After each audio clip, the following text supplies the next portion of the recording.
Assalamu alaikum, 9th class. This is your biology lecture number 39 on your book page number 120 and 121.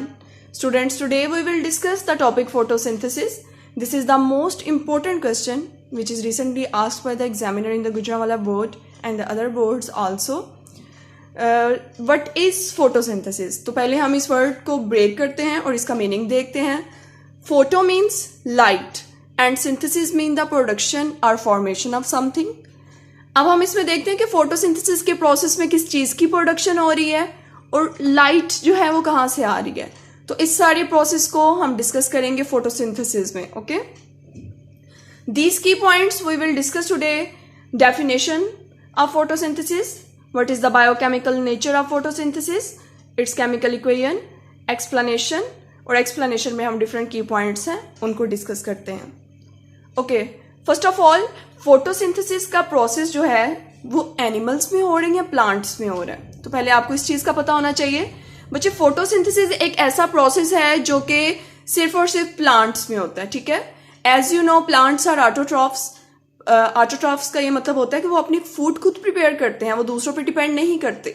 Animals और humans plants पर depend करते हैं अपनी food के लिए, और हम हेटरोट्रॉफ्स हैं. तो प्लांट्स जो है वो ऑटोट्रॉफ्स होते हैं और उनके अंदर ये प्रोसेस होता है फोटोसिंथेसिस का, जिस प्रोसेस के थ्रू उनमें फूड की प्रोडक्शन होती है. तो यहाँ पे हमारा पॉइंट क्लियर हो गया कि किस चीज की सिंथेसिस हो रही है, फूड की प्रोडक्शन हो रही है. ठीक है, and in the presence of light. अब हम फर्दर ये भी डिस्कस करेंगे कि लाइट कहाँ से आती है. First of all move toward the definition of photosynthesis. बच्चे ये डेफिनेशन आपने एज इट इज याद करनी है.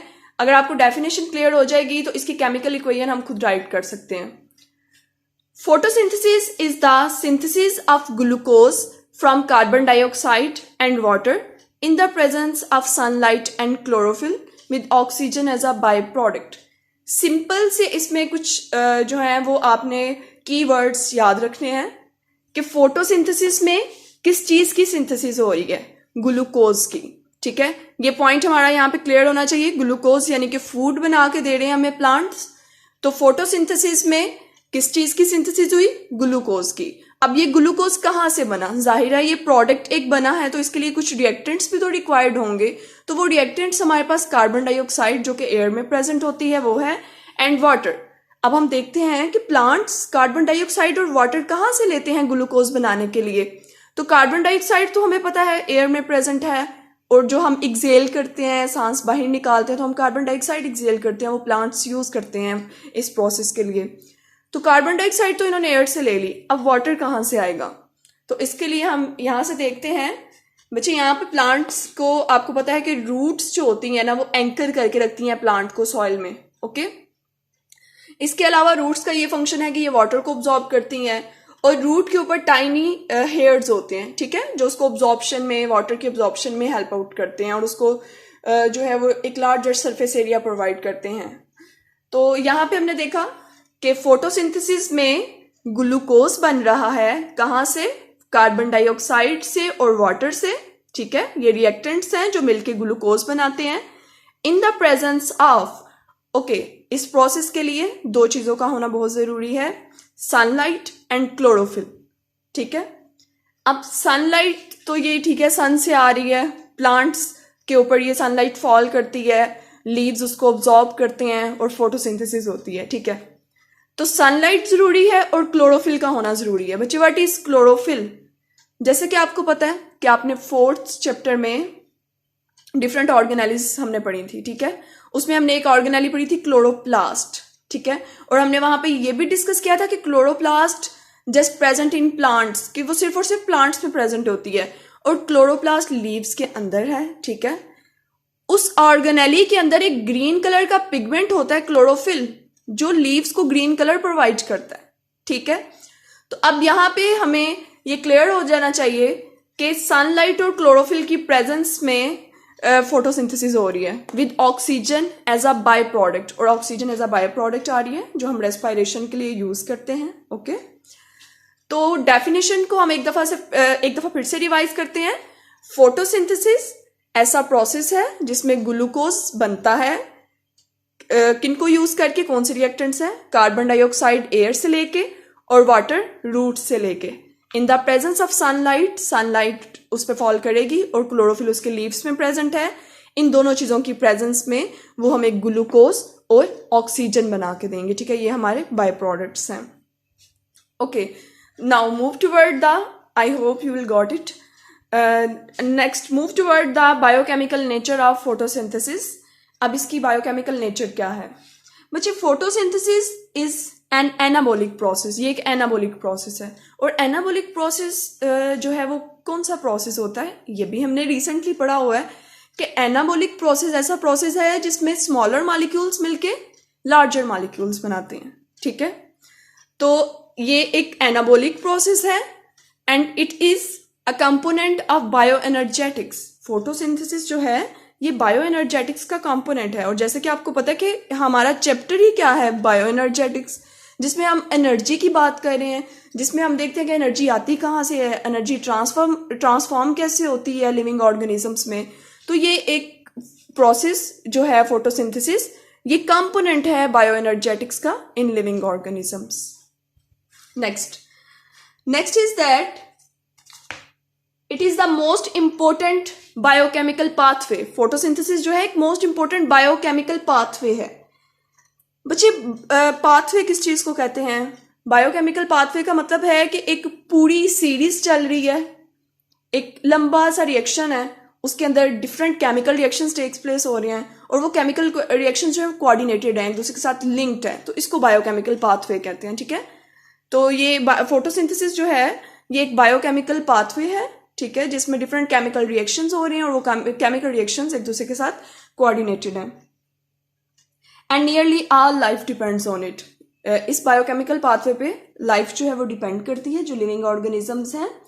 It comprise many coordinated biochemical reactions. Biochemical pathway में बहुत से कोऑर्डिनेटेड रिएक्शंस हो रहे होते हैं, chemical reactions that occur in plants, जो प्लांट्स में हो रहे हैं, सम प्रोटिस्ट जैसे कि एल्गी में हो रहे हैं, and some bacteria, photosynthetic bacteria होते हैं, उनमें ये हो रहा है। ये सब के सब ऑटोट्रॉफ्स हैं, ये अपनी फूड खुद प्रिपेयर कर सकते हैं। तो ये बायोकेमिकल नेचर है जिसमें हमने डिस्कस किया कि ये एक एनाबॉलिक प्रोसेस है, स्मॉल मॉलिक्यूल्स मिलके लार्जर मॉलिक्यूल्स बनाते हैं। ये बायोएनर्जेटिक का कंपोनेंट है जिंदा जानदारों में, लिविंग ऑर्गेनिजम्स में। इसको हम बायोकेमिकल पाथवे कहते हैं क्योंकि इसमें बहुत से केमिकल रिएक्शंस हो रहे हैं जो कि एक दूसरे के साथ इंटरलिंक्ड हैं, एक दूसरे के साथ कनेक्टेड हैं। और ये किस में हो रहे हैं? प्लांट्स में, एल्गी में और सम बैक्टीरिया में। Next is the chemical equation of photosynthesis.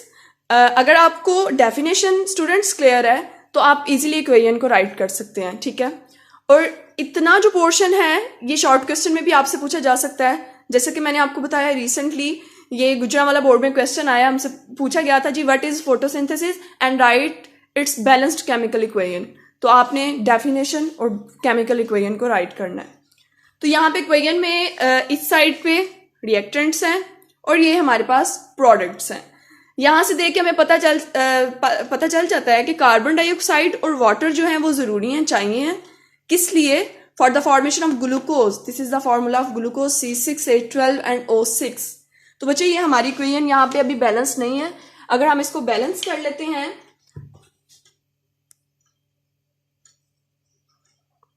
6 carbon dioxide के मॉलिक्यूल्स हैं हमारे पास, 12 वाटर, हमारे पास ग्लूकोज का मॉलिक्यूल आ गया, इसके अलावा हमारे पास 6 ऑक्सीजन है और 6 वाटर। तो अब हमारी इक्वेशन जो है वो बैलेंस्ड है। तो यहाँ से हम देख सकते हैं कि इक्वेशन में हमने देखा, जैसे हमने डेफिनेशन में डिस्कस किया था कि ग्लूकोज की सिंथेसिस हो रही है। तो ये हमारे पास ग्लूकोज जो है वो सिंथेसाइज हुआ है, ये प्रोडक्ट आया है हमारे पास। फ्रॉम कहाँ से हो रही है सिंथेसिस? कार्बन डाइऑक्साइड और वाटर से। तो ये कार्बन डाइऑक्साइड और वाटर हमारे रिएक्टेंट्स हैं। जब ये मिलते हैं in the presence of light and chlorophyll they make the glucose. तो ये ग्लूकोज बनाते हैं और ऑक्सीजन बनाते हैं एज अ बाय प्रोडक्ट, और वाटर भी इसमें बनता है। Next is the explanation of this process. Photosynthesis की अब हम एक्सप्लेनेशन देखते हैं। बच्चे एक्सप्लेनेशन में हमें बताया गया है फर्स्ट पॉइंट रॉ मटेरियल्स, कि इस प्रोसेस के लिए कौन कौन से रॉ मटेरियल्स चाहिए होंगे। ठीक है, रॉ मटेरियल बच्चे वो होता है जो किसी भी, हम कहते हैं कि कोई भी आपने काम करना है और उसके लिए जो आपको मटेरियल रिक्वायर होगा ना, वो रॉ मटेरियल होगा। तो फोटोसिंथेसिस के प्रोसेस ने जब होना है तो जाहिर है उसके लिए हमें वाटर और कार्बन डाइऑक्साइड की जरूरत है। तो इस प्रोसेस को कैरी आउट ही ये दोनों चीजें करेंगी, तो ये as a raw material act करती हैं। ठीक है, next is the intake of water. तो उससे पहले हम देख लेते हैं कि रॉ मटेरियल्स हमारे पास जो है वो water and carbon dioxide are the raw material of photosynthesis and plants have mechanism. Plants के अंदर अल्लाह ताला ने ऐसा मैकेनिज्म फिट किया हुआ है for the intake and transport of these raw materials, कि वो इनको इनटेक करते हैं और कैसे ट्रांसपोर्ट करते हैं। तो वो हम यहाँ से डिस्कस करते हैं कि वाटर कैसे इनटेक किया जाता है। बच्चे, water is actually present in the soil. Water यहाँ पे सॉइल में प्रेजेंट होगा। ठीक है, ये प्लांट सॉइल के अंदर एंकर्ड है प्रॉपरली। वाटर सॉइल में प्रेजेंट होता है which is absorbed by the roots and the root hairs. Soil में मौजूद वाटर और न्यूट्रिएंट्स होते हैं, ठीक है, जिनको रूट्स और रूट हेयर्स मिलके अब्जॉर्ब करती हैं। ठीक है, अब हम देखते हैं कि वाटर कहाँ पे कंडक्ट करके लेके जाएगा। तो इसमें हमें बताया गया है कि this water is eventually transported to the leaves through the xylem vessels. Water जो है वो ट्रांसपोर्ट होता है लीव्स के थ्रू, लीव्स तक जाता है थ्रू द जाइलम वेजल्स। तो बच्चे, वाटर को इनटेक कैसे किया जा रहा है? वाटर हमारी सॉइल में प्रेजेंट है। ठीक है, सॉइल में से वाटर को ऑब्जॉर्ब करेंगी ऑब्वियसली रूट्स और रूट हेयर्स ऑब्जॉर्ब करेंगी। किस प्रोसेस के थ्रू ऑब्जॉर्ब करेंगी? Through the osmosis. और ये भी हमने डिस्कस किया है, हम इसको रिकॉल कर लेते हैं। Osmosis is the movement of water और water molecules from the dilute solution to the concentrated through a membrane. ये हमने डेफिनेशन पढ़ी थी कि वाटर के मॉलिक्यूल्स डाइल्यूट कहते हैं एक पतला सोल्यूशन जो ज्यादा थिक नहीं है, और कंसंट्रेटेड कहते हैं जो बहुत गाढ़ा सोल्यूशन है। तो वाटर के मॉलिक्यूल्स डाइल्यूटेड पतले सोल्यूशन से कंसंट्रेटेड गाढ़े सोल्यूशन की तरफ जाते हैं एक मेम्ब्रेन के थ्रू, उसको ऑस्मोसिस कहते हैं। तो सॉइल में मौजूद रूट्स वाटर को ऑब्जॉर्ब करती हैं by the process of osmosis. Then water is conducted to the leaves. अब वाटर को यहां से लीव्स तक लेके जाना है, तो कौन सी ऐसी चीज है प्लांट के अंदर जो इसको यहां से यहां तक लेके जाएगी? तो इनके अंदर बच्चे एक वेजल्स होती हैं, डिफरेंट वेजल्स हैं। जाइलम वेजल है, फ्लोएम वेजल है। जो आज हम डिस्कस करेंगे वो जाइलम वेजल है। ये एक ट्यूब होती है जो यहां से रूट से वाटर को लेती है और इसको कंडक्ट करके लेके जाती है लीव्स तक। ओके, इसका ये रोल है। Next is the intake of carbon dioxide. Water तो आ गया, एक रिएक्टेंट हमारे पास आ गया जो हमने रूट्स के थ्रू ऑब्जॉर्ब किया सॉइल में से। सेकंड जो है वो हमारा रिएक्टेंट कार्बन डाइऑक्साइड है। अब हम देखते हैं हम इसको कैसे जो है वो इनटेक करते हैं।